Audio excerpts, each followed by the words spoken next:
And for updates on the Abuja train derailment and how the government of Nigeria is working round the clock to restore the transportation route, we're joined by Opeifa. He's the Managing Director, Nigeria Railway Corporation. Thank you very much for joining us on Newsnight. Definitely, it's been a long day for you. You've been overseeing the site of this unfortunate incident. Walk us through the ongoing work so far. More than 24 hours since the derailment of that train. What are you learning, and how is the work going in terms of restoring normalcy to the site?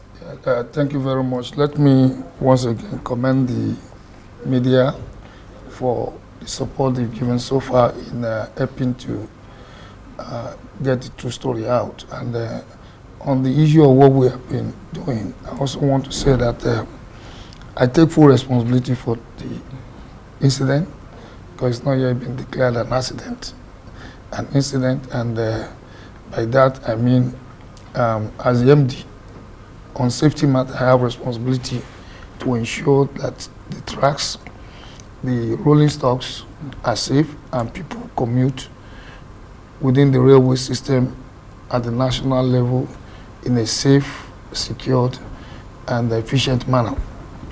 On the incident and what we have been doing, we are now on the 2 from the 1, if we start from 1.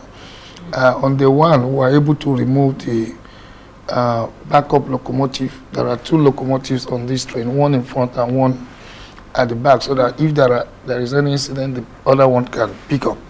So we were able to remove that yesterday. And today, we are able to remove another coach. These are the ones that are derailed and not capsided. Right. Capsided means it overturns. Derail means it misses the track. If it's a derailment only, we could resolve all within 1 day. Because all we need to do is either to jack back to track, or we use crane to bring back to jack, then we rail out. But in this case, you have a station where the back coaches move faster than the locomotive, and the locomotive turning 2 coaches onto the right and to the left, and that is what dragged the tracks to crack. And what that means is that as we do rolling stock recovery, we also have to keep doing track restoration, so that the ones that are capsided, we can bring them back onto the track, then reel them out. And the issues around is that we will first do the use of jacks. We have rail jacks that we use to re-rail. We'll do that tomorrow. Then for those that capsided, we have to bring in cranes. Now the issues are where do we put these cranes? So we are looking at so many options, but we'll take opportunity of those options to quickly fix enough track back. The track as scattered is not a big deal. You can easily restore tracks, because what matters is the substructure, and the rest are placement onto the substructure. So we are mobilizing materials, working with our technical partners to site. That will start in earnest, and as soon as that comes, we'll find a proper way to station the crane. The issue also is where we have found there's a high tension wire up there, and we'll find a way. We are used to this kind of situation, and this kind of thing has happened in many places all over the world. So we have experiences to learn from, and I believe so far so good. We'll also be working to get in touch with the entire 618 people on the train, one by one, to talk to them and know how they are feeling. We spoke with the driver today. We'll be meeting with the driver tomorrow just to make him feel loved as usual, and we'll start picking the passengers one after, as much as we can. Some people want their privacy not received, but we have the manifest of the entire people on the train, their phone numbers, and their because you can't register, you can't buy a ticket without submitting your NIN number, and I've seen the manifest, so I can tell you that is available. We have mobilized more men from Zaria and Mina, experienced civil engineers to join in the recovery and the investigation. So today, the NSIB actually gave the go-ahead for recovery. Yeah, they gave us the go-ahead this afternoon that subsequent interactions will go on, and we will do our own submission to them. The ministry too has set up a fact-finding investigation team. All this will be made available to the NSIB, and maybe for the first time, we will be doing this the right way. You know, before we used to have AIB, and the AIB was transported to NSIB, and the first attempt they had was with the Lagos train bus accident, which they had to rely on the expertise of Nigerian Railway. But this time around, we will not be the investigator in our own case, but we will make available the expertise we've built over years with some of the retired railway officers who are also consulting with them. Great. It's good to hear that you're taking responsibility for this incident, as you have clarified.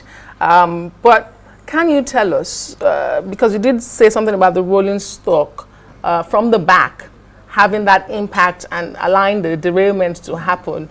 So the question then arises on maintenance. We talk about maintenance culture in Nigeria. As the boss in charge, can you tell us what maintenance or safety audits have been carried out on that route? How recent or how frequent do you do maintenance and audit checks on our rails? Yeah, just to correct, I didn't say that the incident happened because the back, which is it. I said when it happened. Okay. You know what? Based on the impact, the driver will attempt to stop or slow down. But the ones, you know, there's another look also that cause the impacts to derail. Okay, great. To move in different directions. Ordinarily, when you have this kind of derailment, you will see a situation where the train can leave the track, not far from the track, and you won't see capsizing, but we have capsizing in this case. Now, in terms of maintenance, there are routine maintenance and there are specific turnaround maintenance. For this train, the track was constructed about 10 years ago. Under the, it was started a long time ago, but completed by the past administration of Muhammadu Buhari. And since then, after handing over to NRC, what we do is, the major maintenance on track is what they call tampering. This particular machine goes on top, lifts the concrete and the iron, shakes it and pour in more concrete to make sure it's stabilized. And when there are clinks due to aging, expansion, due to cold or heat, you cut them off and you replace. Now, those are being done on a regular basis. Now, specifically to this incident, this incident happened at a point. They call it a point. That's where you see train changes. You know, when they approach a station, because this is a single lane train, right, and another one is coming, you will have to keep one waiting while one goes. Other one. But in this case, not as if any train is coming, but it still has to follow the protocol. Change tracks. And the thing happened at that point. And it is not unusual. Most derailment incidences happen at points or low level where you have the silting. So in this case, the attention will be at the point to know what happened at the point. The attention will be to know why the train moves in different directions. Right. The attention will also focus on the integrity of the track. The attention will further focus on human error, whether error, mechanical, or what other kinds of things. So that's for NSIB.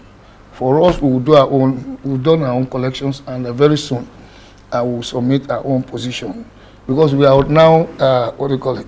We are now also going to appear before NSIB. So, and it's the best thing to happen in terms of safety investigation. Now, on the stories going around, whether it was a sabotage, vandalism, you can't rule out anything when you do investigation. Everything is open.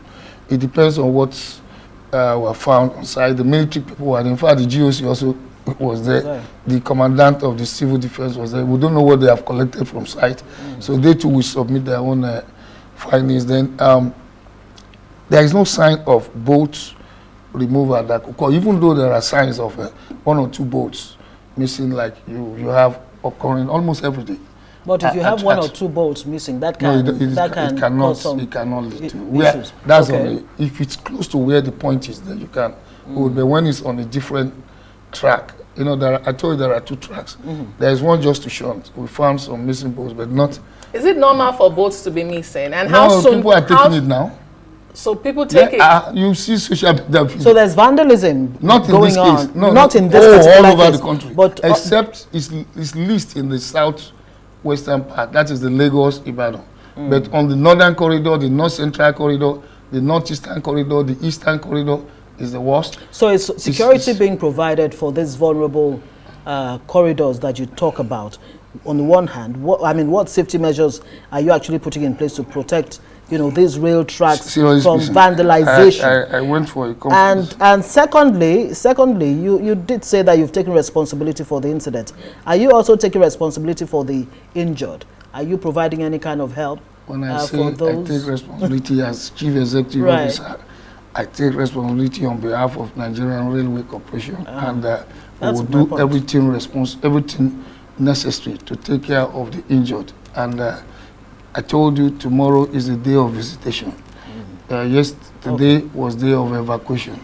And on the issue of security, I've been to South Africa and I follow the Rail Gazette news all over the world. Even in Transport for London, they vandalize electric cables. Right. In South Africa, they also face vandalism, but different kinds of. Ours is removing boats. No, anything that has value is prone to be stolen, but it's because this is not electric.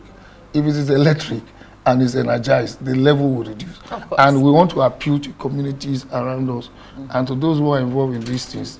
I think they need to just show. And recently, the Office of National Security Advisor have declared the railway asset as critical national assets.